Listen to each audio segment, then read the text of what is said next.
आपने एक कहावत तो सुनी ही होगी कि हम जो भी दूसरों को देते हैं या दूसरों के साथ जैसा व्यवहार करते हैं वो कभी न कभी लौटकर हमारे पास ही आता है। किसी के साथ अच्छा करोगे तो तुम्हारे साथ भी अच्छा होगा और इसी तरह से किसी के साथ बुरा करोगे तो तुम्हारे साथ भी बुरा होगा। दोस्तों, आज मैं आपको एक ऐसी मोटिवेशनल स्टोरी सुनाऊंगा जिसे सुनने के बाद आप जानेंगे कि जिंदगी जीने का सबसे सही तरीका क्या है। एक बार की बात है, एक दिन गुरुजी अपने शिष्य के साथ भ्रमण पर निकले। गुरुजी को ज्यादा इधर उधर की बातें करना पसंद नहीं था। कम से कम बोलना और शांतिपूर्वक अपना कर्म करना ही गुरु को प्रिय था। परंतु शिष्य बहुत चंचल था। उसे हमेशा इधर उधर की बातें ही सूझती थीं। उसे दूसरों की बातों में बड़ा ही आनंद आता था। चलते हुए जब वो एक तालाब से होकर गुजर रहे थे तो उन्होंने देखा कि एक धीवर नदी में जाल डाले हुए है। शिष्य यह सब देखकर वहीं खड़ा हो गया और धीवर को अहिंसा परमो धर्म का उपदेश देने लगा। लेकिन धीवर कहां समझने वाला था।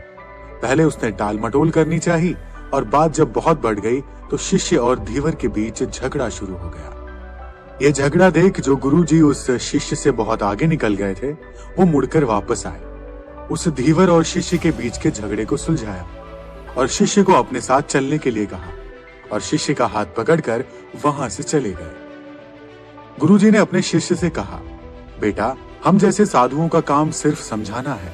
ईश्वर ने हमें दंड देने के लिए इस धरती पर नहीं भेजा।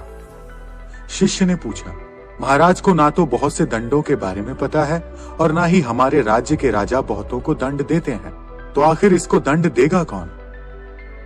शिष्य की इस बात का जवाब देते हुए गुरुजी ने कहा, बेटा, तुम निश्चिंत रहो।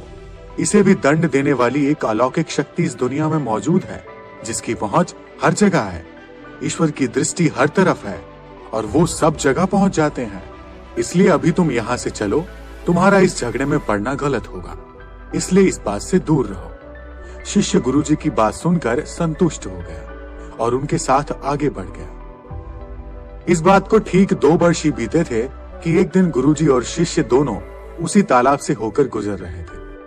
शिष्य भी अब 2 साल पहले वाली धीवर वाली घटना को भूल चुका था। उन्होंने उसी तालाब के पास देखा कि एक चुटियल सांप बहुत कष्ट में था। उसे हजारों चींटियां नोच नोच कर खा रही थीं। शिष्य ने यह दृश्य देखा और उससे रहा नहीं गया। दया से उसका हृदय पिघल गया। वह सर्प को चींटियों से बचाने के लिए जाने ही वाला था कि गुरुजी ने उसका हाथ पकड़ लिया और उसे जाने से मना करते हुए कहा, बेटा, इसे अपने कर्मों का फल भोगने दो। यदि अभी तुमने इसे रोकना चाहा तो इस बेचारे को फिर से दूसरे जन्म में यह दुख भोगना होगा, क्योंकि कर्म का फल अवश्य ही भोगना पड़ता है।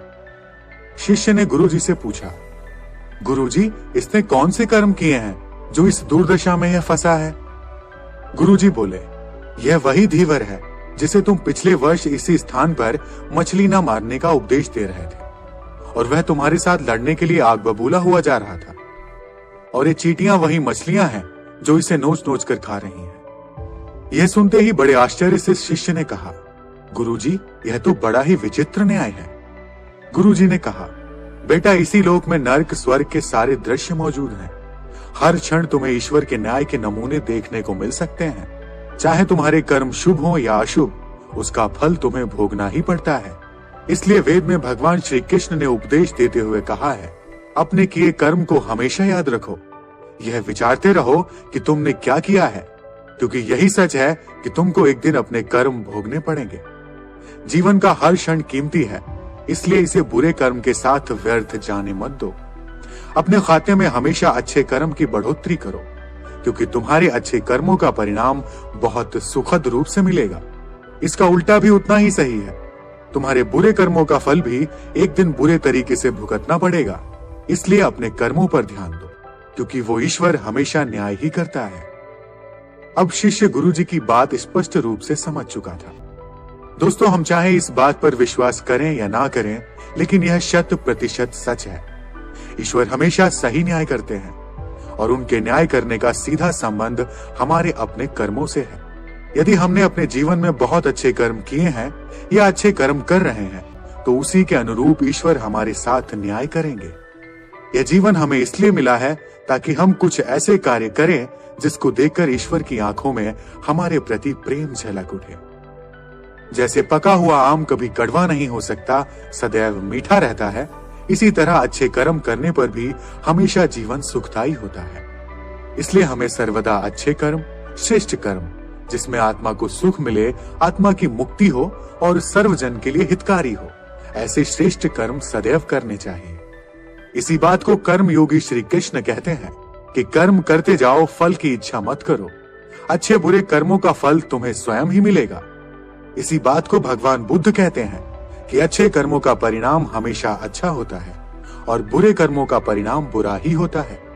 निरपेक्ष भाव से अच्छे श्रेष्ठ कर्म सदैव करने पर परमात्मा की प्राप्ति होती है।